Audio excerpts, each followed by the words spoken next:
Hi, I'm Steve, and this is The Spokesman.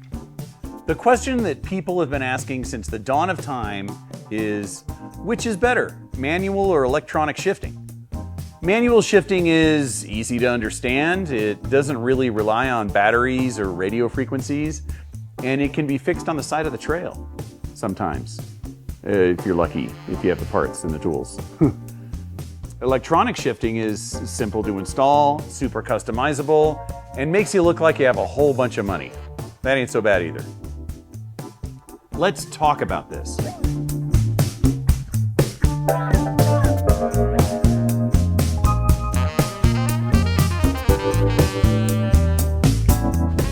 I was traveling to California to get my new bike. You see, I sold my old bike to a guy in Marin County, and it was going to help pay for the new one. I hate to get rid of this bike. I really hated to see that thing go, but he paid me for it, so he got a bike. I replaced my old Ripmo with the new Ripmo. I get to stare at this thing for at least a few days. I'm waiting for a shift mount to arrive. This is a part that Shimano doesn't sell individually. You see, this is the new Shimano XT Di2 shifting pod, and I can't put it on that handlebar because the little mount holder clamp just isn't sold separately. You can get it with the shifter if you buy the shifter, but I already have one.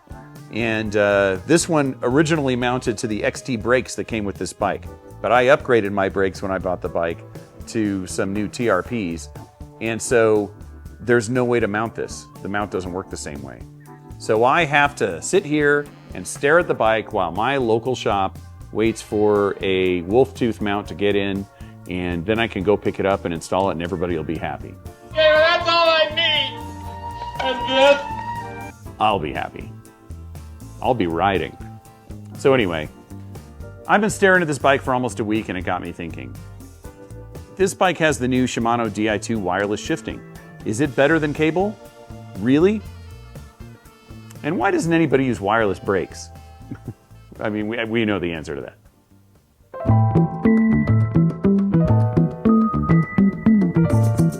This video is really only going to deal with mountain bike stuff. I mean, yeah, we could talk about road bikes. There's plenty of wireless electronic shifting and cable shifting for road bikes. We all know that. But they all kind of work the same way, and mountain bike's what I got, so that's what we're talking about. But really, it applies across the board. I don't have the new transmission SRAM drivetrain yet. This bike can use it. The old ones couldn't. Who knows, maybe the Shimano will suck a whole lot and I'll switch, but I kind of doubt it. Shimano's pretty good stuff, and I'm sure this is built really well, so I'm sure it's going to work great. My existing bike's drivetrains are Shimano Di2 and first-gen SRAM Axis. I have SRAM Axis on 4 bikes. That's not right. I have it on 3 bikes because I just sold one of them, and the 4th one now has Di2.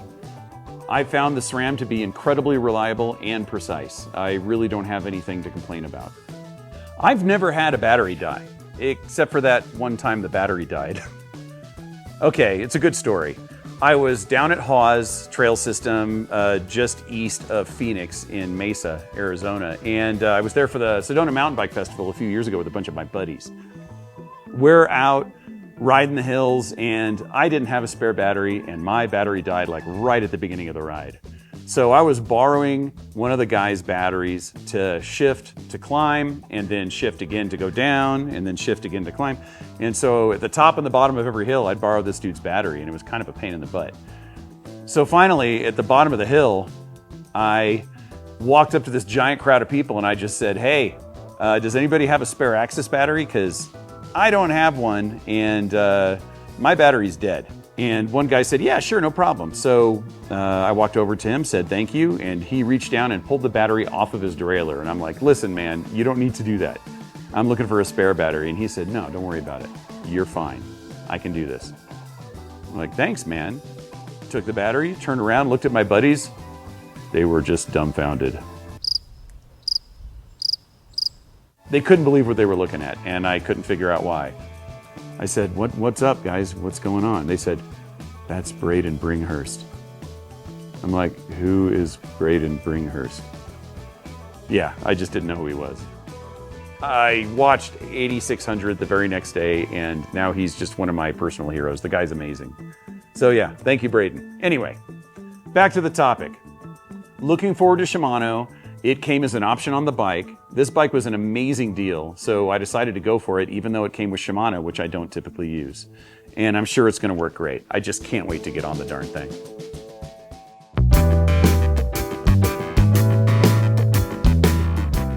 Cable systems have been around for like 100 years. They were invented in the 1930s, so yeah, almost 100 years. Wow. They were on old simplex systems that handled bikes with multiple gears. Ooh. They were really reliable, they shifted well, and they were easy to maintain. I mean, cable shifters were reliable even in the days before index shifting. You know, the clicky shifting, click, click, click. I remember those years. That was the 70s, and yeah, you just pushed it and it slid, and you were kind of got used to what gear you were in. Yeah, the old days. I'm too old for this. But cable systems had their drawbacks. Parts would wear down, they'd pinch the cable, and rust was common. Looking for sources of shifting tightness was a real pain in the butt. And replacing parts and doing maintenance could be messy and a little bit difficult sometimes. And internal cable routing, forget it. I mean, today it's not so bad. Today you just stick your cable in the frame and it's guided through. Back then there was a hole at the beginning and there was a hole at the end. And you often needed a magnet to run along the side of the frame and guide the cable out the second hole. Like, it took a really long time and it was archaic. I don't know how we ever did that. So yeah, yuck. And then there was cable stretch. Adjustments were necessary when first installing the cable. You're dealing with a brand new steel cable. It's kind of a braided cable and it's gonna stretch a little bit on first use and second use. So you'd be adjusting this thing off and on for the first few weeks of riding. And then occasionally throughout the life of the cable. My motto was, cable drives are always reliably slightly out of adjustment. Just a little bit. So you're constantly going back and making little adjustments, usually just with the barrel adjuster, but something's always a little bit off. That being said, the Shimano Di2 XT M8200, which is on this bike right here, is a wireless drivetrain. It's not super cheap. I've noticed that systems that cost more tend to have a little better engineering. They're a little more reliable. One must consider the cost versus performance ratio. At this price point, quality really isn't a concern. Everything's going to be good. Shimano and SRAM both know that if you're throwing that much money at something, it better be high quality. So they build the stuff that's working pretty well and lasting a really long time. Shimano was late to the game here. SRAM has been doing wireless really well for a really long time. Shimano mountain bike shifting was announced on June 18th, 2025, and it was released sometime after that. I didn't see it anywhere until recently, but I also wasn't looking. I'm sure it was around. The first iteration of Shimano's electronic shifting system was wired. It was called E-Tube, and it still is. I don't know why. The wire caught me off guard, I'll be honest. I'd been running wireless electronic shifting for several years already, and it seemed kind of strange. I looked down and I saw that little wire coming out of the derailleur and going into the frame, and I thought, that ain't right. Like, this is Shimano. These guys are at the top of their game, and they haven't figured out wireless yet. That doesn't make any sense. I really honestly don't know why they came out with it so late, but hey, it's out, so let's ride. It's getting really good reviews. Positive shifting, clean cockpit, and it's reliable and pretty lightweight. The battery is small, light, and it's easy to carry a spare. Installation is super strange. There's this little door on the derailleur that you have to pull off, and you might lose it. Like, it comes off and it's a free floating piece, and I don't know why they designed it that way. It's very unintuitive and kind of weird. And what's with this charger? I mean, does it lay down or does it stand up? It looks like it should stand up, and it doesn't stand up. It's supposed to lay down. They put the USB on the bottom. Like, what was that? Whose idea was that? I hope some middle manager got fired over that one. Shimano has different gearing options now. They're both 12-speed. They have the 10 to 51 and they have the 9 to 45. The 10 to 51 is the standard long cage, like more generic sizing. It's more in line with what SRAM offers. It requires a longer cage and it's pretty generic. A lot of people are going to find it pretty familiar. The 9 to 45, however, requires a shorter mid-cage. Of course, you can change out the cages. You can pull the cage off and buy another one and stick it on there and switch them over. The 9 to 45, I gotta be honest, I kinda like it more. I mean, I haven't ridden it, it just looks really appealing to me. I'd love to try it with a 34 tooth chainring. I'll bet that there's just enough of a difference that it's gonna feel really fresh.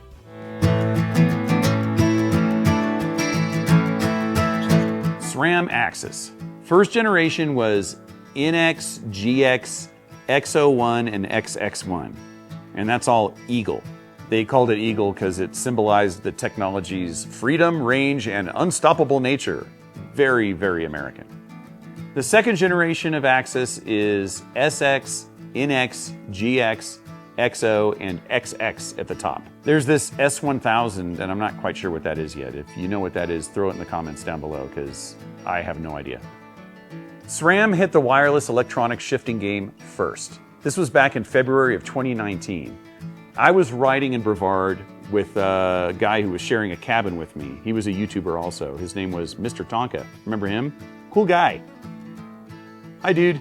I said, okay, you're the first guy I know that has Axis on his bike. What do you think? Should I pay the money? And he said, oh my God, yes, put it on your bike right now.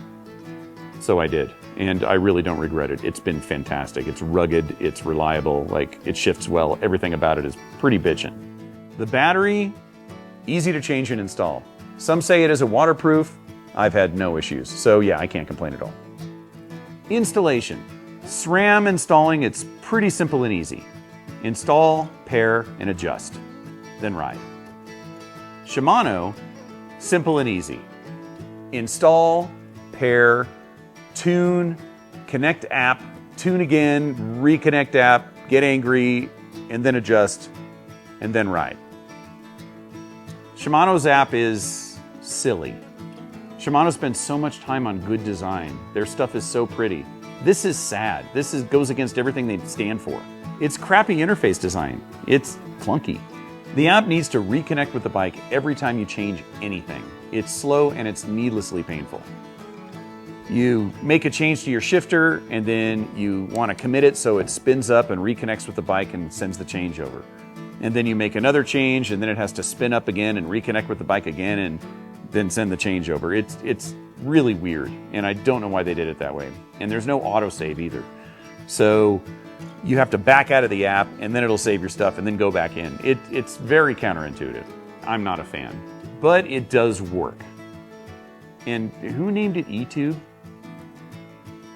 The Shimano installation is strange. I bought the bike, it had XT brakes on it, stock. I swapped them out for these sweet TRP Evo Pros. They're great. I really wanted cool brakes, and I've never been a fan of Shimano's curve. Some people love it, and that's awesome. I just don't like it when it bites too quick, and Shimano's bite really quick, so I went for something that's a little bit easier on the fingers. Turns out that without the XT brake levers, there's no way to mount the shifter. Shimano doesn't sell the individual mounts separately, at all.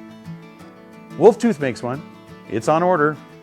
I've had this thing for a week, still can't ride it.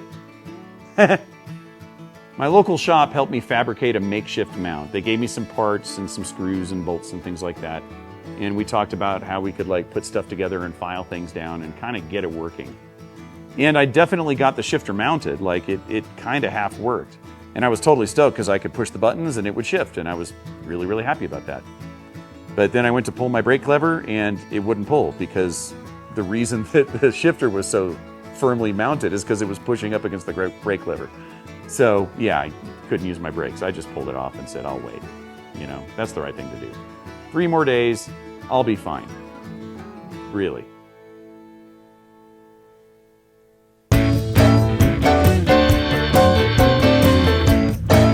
In conclusion, I'm not saying I'm the best source of info on shifting.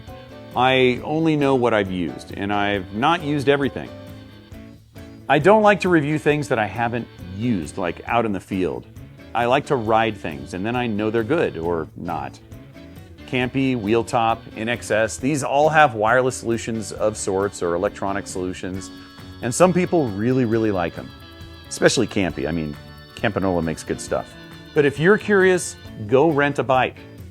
Go find a bike that has this stuff on it and find the one that works for you and play around with it first.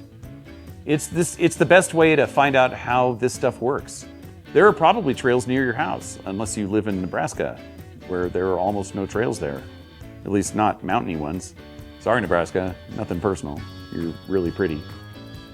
Play with the shifter placement. Remember that you can switch it up and swap out the up and down shift levers. Shift under load, shift while climbing, shift while going over rocks. You know, get the feel of it, see how well it works under pressure. A lot of them work really well, and pretty much all of them work really well. Hold the levers down, see what happens. Is it going to shift multiple times? Is it going to shift 3 times and then stop? Is it going to cast a spell and you're going to end up with a unicorn? Like, I don't know how that stuff works. It does all sorts of really cool things. And yes, ask the shop how to pair your phone with the bike's drivetrain so that you can actually go in there and customize it and figure out what it is that you want to pay for. Because some of these new drivetrains, they're pretty terrific, and a lot of them are worth the money. Well, that's about all I have to say about electronic versus manual shifting. They both have their strong points and their weak points. But I think electric shifting, especially wireless, is here to stay. Leave any questions down below in the comments. I will answer them. I promise. Maybe not today, but soon, after my ride. Thanks for watching. Now go out there and ride your bike, and I'll see you when I see you.